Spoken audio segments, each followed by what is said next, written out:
बहुत बहुत स्वागत है आपका हमारे चैनल पर अनुराधा हिंदी क्लासेस में। आज हम यूजीसी नेट हिंदी पेपर 17 जून 2023 को जो सेकंड शिफ्ट में हुआ था उनके प्रश्नों का संकलन लेकर उपस्थित हुए हैं। यह सभी प्रश्न स्मृति पर आधारित हैं, छात्रों द्वारा बताए गए हैं हमारे टेलीग्राम चैनल पर। टेलीग्राम चैनल पर जुड़ने के लिए आप डिस्क्रिप्शन बॉक्स में जाएँ, वहाँ पर चैनल का लिंक दिया हुआ है, आप जुड़ सकते हैं। पेपर का जो स्तर था उसे देखते हुए चैनल पर आवश्यक पीडीएफ उपलब्ध कराई जा रही है।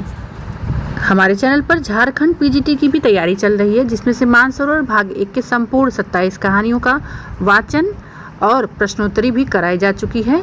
खंड ग और घ को कंप्लीट किया जा रहा है। यूजीसी नेट से संबंधित भी कक्षाएं चलाई जाती हैं, तो चैनल को जरूर सब्सक्राइब कर लें, शेयर करें।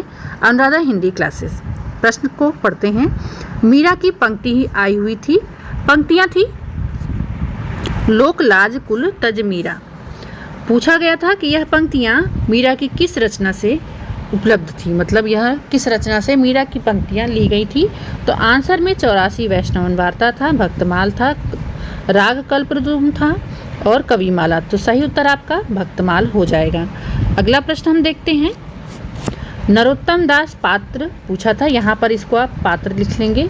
नरोत्तम दास पात्र पूछा गया था, किस उपन्यास से संबंधित है, तो यह झूठा सत्य उपन्यास से संबंधित है। यहाँ पे ध्यान देना है, कुछ प्रश्न ऐसे हैं जिनके चारों उत्तर नहीं मिल पाए हैं, तो उन प्रश्नों का उत्तर नहीं बताया गया है। आगे जो प्रश्न मिले हैं उन सभी के उत्तर यहाँ पर संकलित किए गए हैं। नरोत्तम दास पात्र जो है आपका झूठा सत्य से संबंधित था।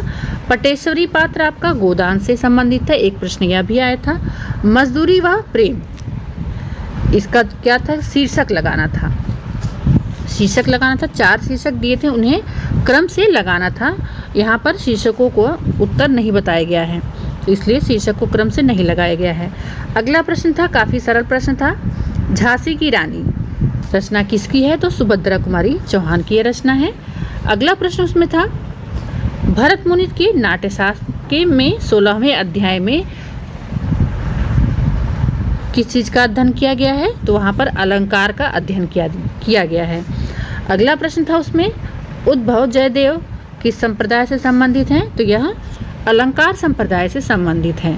मालती के पति का नाम पूछा गया था, तो मालती के पति का नाम महेश्वर था। गैंग्रीन कहानी में आपने पढ़ा है।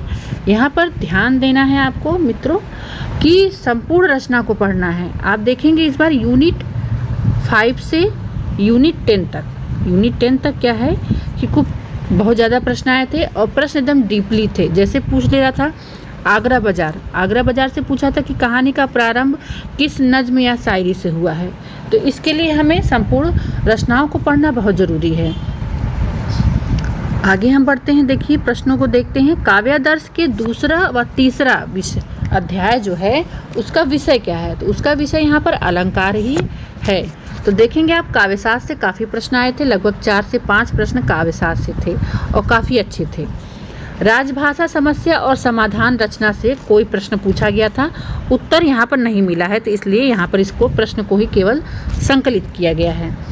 थियोसॉफिकल सोसाइटी से एक प्रश्न आया था, स्थापना पूछा गया था या स्थापना स्थान पूछा गया था, तो यहाँ पर दोनों मेंशन कर दिया गया है।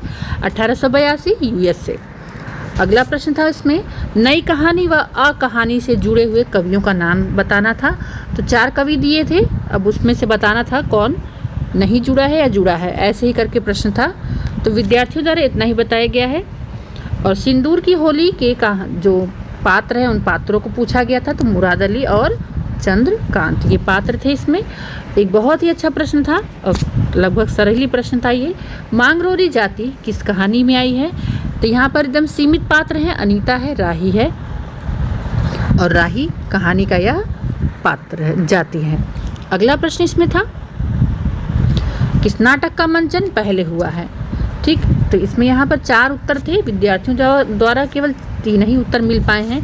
मेरे हिसाब से जानकी मंगल ही इसका सही उत्तर होगा। अगर चौथा उत्तर मिलता है तो यहाँ पर आंसर क्लियर हो जाएगा। उपन्यास पत्रिका के संपादन से संबंधित कोई प्रश्न था, ठीक है, यहाँ पर ये प्रश्न था। गिरिधर में समास पूछा गया था, काफ़ी सरल प्रश्न था। अगर देखा जाए तो फर्स्ट शिफ्ट के अनुसार यहाँ पर सेकेंड शिफ्ट जो था वो काफ़ी का थोड़ा सा इजी था, बहुत इजी नहीं था। दोनों शिफ्ट का अलग अलग एक स्तर था। अगर कट ऑफ के तौर पे देखा जाए तो फर्स्ट शिफ्ट की जो कट ऑफ है वो थोड़ी सी कम जाएगी।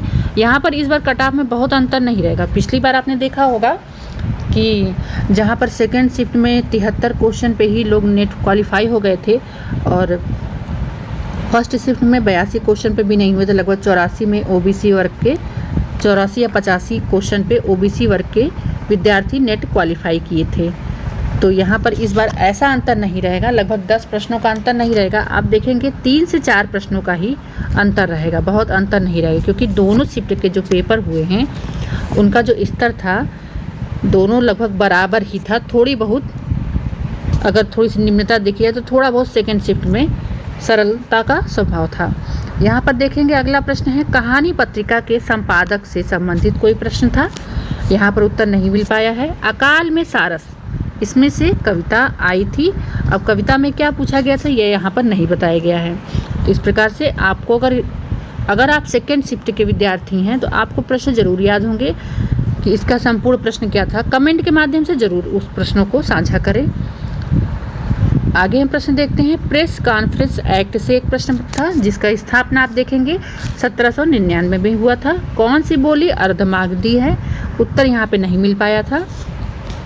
दिनकर की रचनाओं का क्रम पूछा गया था। 4 आंसर थे, उर्वशी और कुरुक्षेत्र, 2 ही आंसर यहाँ मिल पाए हैं। अगला प्रश्न था, मैला आंचल, काशी काशी, सूखा बरगद, आपका बंटी, सभी का प्रकाशन वर्ष पूछा गया था।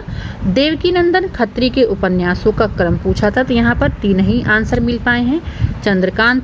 चंद्रकांता संतति और भूतनाथ। एक और आंसर नहीं मिलने की वजह से यहाँ क्रम नहीं लगाया गया है। संस्कृति और सौंदर्य जो निबंध था उससे संबंधित कोई प्रश्न आया था।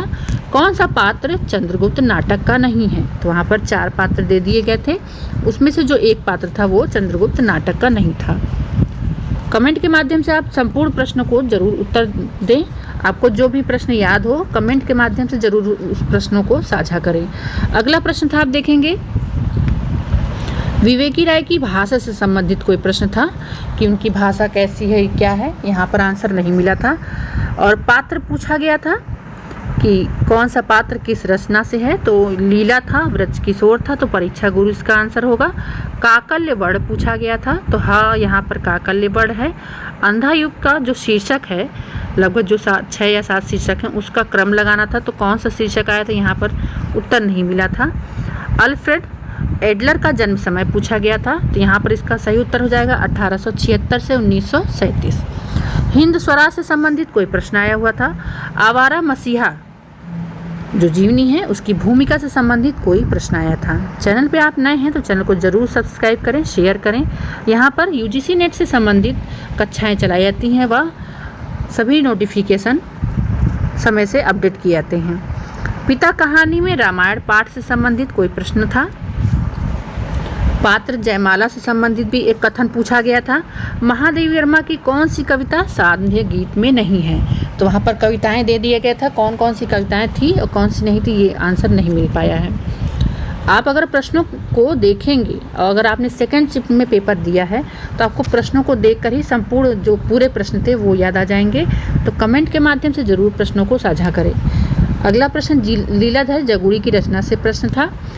कथन आया था एक, ध्रुव स्वामिनी के 3रे अंक से कथन आया था, तो उसका यहाँ पर सही उत्तर मिहिर देव हो जाएगा। एक रेवा तट से आया था, पंक्ति आई थी, परिशोर तन मन अगजुध सुरतापु, तो यहाँ उसका सही उत्तर हो जाएगा पृथ्वीराज ने यह कथन कहा था। राजनीति ही मनुष्य के लिए सब कुछ नहीं है, चंद्रगुप्त नाटक से यह कथन है। छोटे बड़े कुल 63 उपन्यास लिखकर इन्होंने उपन्यास साहित्य को समृद्ध किया, तो यह शुक्ल जी ने किसके लिए कहा था? तो अगर आपने शुक्ल की पुस्तक पढ़ी है तो जरूर पढ़ें। देखिए शुक्ल से यहाँ पर लगभग दोनों शिफ्ट को मिलाकर 3 प्रश्न पूछे गए हैं। तो अगर आप यूजीसी नेट की तैयारी कर रहे हैं और अगर इसके स्तर को देखेंगे तो सबसे पहले आप सरस्वती पांडे की पुस्तक को जरूर पढ़िए। दूसरा, आप शुक्ल की पुस्तक को 2-3 बार पढ़ डालिए। तो इससे आपका क्या है कि हिंदी समझने के लिए शुक्ल को पढ़ना बहुत ज़रूरी है और हिंदी का एक बेस बनाने के लिए कि मजबूत तरीके से हम हर काल को अच्छी पकड़ बना लें, हर काल पर, हर रचनाओं पे, तो सरस्वती पांडे की पुस्तक जरूर पढ़िए। यूनिट 5 से यूनिट 10 तक जो भी रचनाओं के टेक्स्ट लगे हुए हैं, आप मूल रचना की PDF लेकर प्रतिदिन एक एक रचना को पढ़िए। अभी दिसंबर का एग्ज़ाम होने में काफ़ी समय है, आप चाहेंगे तो 75 जो रचनाएं लगी हुई हैं उनको आप संपूर्ण कर सकते हैं। आगे दिया गया है, छोटे बड़े कुल 63 उपन्यास लिखकर इन्होंने उपन्यास साहित्य को समृद्ध किया। शुक्ल जी ने किसके लिए कहा था? तो यह शुक्ल जी ने किशोरीलाल गोस्वामी जी के लिए कहा था। बहुत ही अच्छा प्रश्न था। स्वनिम ध्वनि से करके कोई प्रश्न आया था। एक बहुत बेहतरीन प्रश्न आया था, आप देखेंगे। उसने कहा कहानी में कुछ शब्द आए थे, उन शब्द को उनके अर्थ से मिलान करना था। ठीक है, तो यहाँ पर अर्थों से मिलान करना था। इस प्रकार से प्रश्न बना रहा है NTA। तो यहाँ पर आप सोचिए कि केवल कहानी, नाटक, उपन्यास का पात्र याद करके, कथनों को, कुछ महत्वपूर्ण पात्रों के कथनों को याद करके, कवि के जन्म वर्ष याद करके, कहानी नाटकों का प्रकाशन वर्ष याद करके हम नेट की परीक्षा को पास कर सकते हैं, तो यह बहुत ही मुश्किल है। तो आपको मूल टेक्स्ट पूरा का पूरा पढ़ना चाहिए, नोट्स बनाइए। चलिए आगे बढ़ते हैं। राजभाषा समस्या समाधान पुस्तक से संबंधित एक प्रश्न दिया गया था। क्या पूछा गया था यहाँ पर छात्रों द्वारा नहीं बताया गया। थियोसॉफिकल सोसाइटी से ये प्रश्न था। 1882 में इसका स्थापना हुई और USA में। चीफ की दावत में माँ का गाना था। अब 2 पत्तर वाला गाना था, यहाँ पर यही सही हो जाएगा। मालती के पति का नाम महेश्वर था। एक ये प्रश्न बना था। यहाँ पर देखेंगे आप, काव्यशास्त्र से काफ़ी अच्छे प्रश्न आए थे। भरत मुनि के नाट्यशास्त्र में अलंकार विषय 16वें अध्याय में है। जयदेव किस संप्रदाय से संबंधित थे? तो ये भी अलंकार से संबंधित थे। काव्यदर्श के अध्याय 2 व 3 में किस विषय का वर्णन हुआ? तो इसमें भी आप देखेंगे अलंकार का ही वर्णन हुआ है। झांसी की रानी रचना किसकी है? तो सुभद्रा कुमारी चौहान की। सिक्का बदल गया से कोई कथन आया था। सिक्का बदल गया कहानी से, तो यहाँ पर कथनों को छात्र नहीं बता पाए हैं। मलुकदास की रचनाओं का प्रश्न आया था कि कौन सी मलुकदास की रचना है। तो एक बात विशेष आप ध्यान दीजिएगा, आदिकाल, भक्तिकाल और रीतिकाल, इसको आप एकदम मजबूती से तैयार कर लें। देखिए आदिकाल में अब कुछ ऐड नहीं होने वाला, ना कोई कबीर फिर से आकर कोई रचना करने वाले हैं, ना सूरदास फिर से कोई रचना करेंगे। तो ये सब सीमित है, ये सब लिमिटेड है। ठीक है, आदिकाल में जितने भी कवि हैं, उनकी रचनाएं हैं, उनसे संबंधित रचनाओं की जो विषय वस्तुएं हैं, सब कुछ का एक लिमिट है। इसमें कुछ भी नहीं बढ़ने वाला। बढ़ने वाला है कहाँ पे? आपका आधुनिक काल में। ठीक है, आधुनिक काल में बढ़ने वाला है, तो वो क्या होता है? अनलिमिटेड है। आज तक की रचनाओं को भी उसमें ऐड किया जाता है। तो आप भक्ति काल, रीतिकाल, आदिकाल को एकदम अच्छे से तैयार कर लें और आधुनिक काल के लिए उसको हमेशा पढ़ते रहें। यूनिट 5 से यूनिट 10 तक के सभी रचनाओं की PDF एकत्रित करें। आप हमारे टेलीग्राम ग्रुप चैनल से ज़रूर जुड़े। यहाँ पर आप कमेंट के माध्यम से बताएं कि आपको किस रचना की PDF चाहिए, तो वो आपको अवेलेबल कराई जाएगी। यहाँ पर आगे बढ़ते हैं। बच्चन सिंह कहानी का पात्र पूछा गया था। तो बच्चन सिंह राजा निर्मसिया में है। साकेत के प्रारंभिक 5 सर्ग किन पत्रिका में प्रकाशित हुए? तो सरस्वती में प्रकाशित हुए थे। एक प्रश्न पूछा गया था पत्रिका से संबंधित। बालकृष्ण शर्मा नवीन किस पत्रिका के संपादक थे? तो यहाँ पर प्रभावी पत्रिका के संपादक थे ये। शक्तिशाली हो, विजयी बनो, श्रद्धा सर्ग से ये कामायनी से आया हुआ था। और किसने कहा था ये भी ध्यान दीजिएगा। जब मनु एकदम हताश हो जाता है, निराश हो जाता है, तब श्रद्धा उससे कहती है कि शक्तिशाली हो, विजयी बनो तुम। तब यहाँ पर ये कथन श्रद्धा ही कहती है। ठीक है, तो आगे बढ़ते हैं। हिंदुई को रोमांस भाषा किसने कहा था? एक प्रश्न ये आया था। सब कुछ राजनीति में भूल न जाओ, चंद्रगुप्त का ये कथन था चंद्रगुप्त नाटक से। भारतीय लोग अलग अलग रेलगाड़ी के डब्बे हैं, यह एक प्रश्न बना था। तो यह पूछा था किस रचना से संबंधित है कथन? तो यह संस्कृति और सौंदर्य से संबंधित है। एक प्रश्न काफ़ी अच्छा है, तो और प्रति वर्ष ये प्रश्न आ रहा है और ये बहुत ही बेहतरीन प्रश्न है। स्थान से संबंधित प्रश्न आता है तीसरी कसम से। तो आप हमारे चैनल पर जाएंगे तो वहाँ UGC नेट में कहानी वाले प्लेलिस्ट में आप जब जाएंगे तो वहाँ पर आपको तीसरी कसम कहानी मिलेगी। लगभग मैंने 17 स्थानों का नाम एक ही वीडियो में पूरा बता दिया है, एक जगह एक जगह 17 स्थान जो तीसरी कसम में पूछे गए हैं, बार बार पूछे जा रहे हैं। आप ये ध्यान दीजिएगा, पिछली बार भी आया था और इसके पहले जब अक्टूबर में एग्ज़ाम होता तब भी आया था, और अलग अलग स्थानों को पूछ रहा है। तो इस कहानी में कुल 17 स्थानों के नाम हैं, वो आपको एक जगह मेरी वीडियो में मिल जाएंगे आपको। और इसमें कुल 9 गीतों का संकलन हुआ है, ये भी ध्यान दीजिएगा।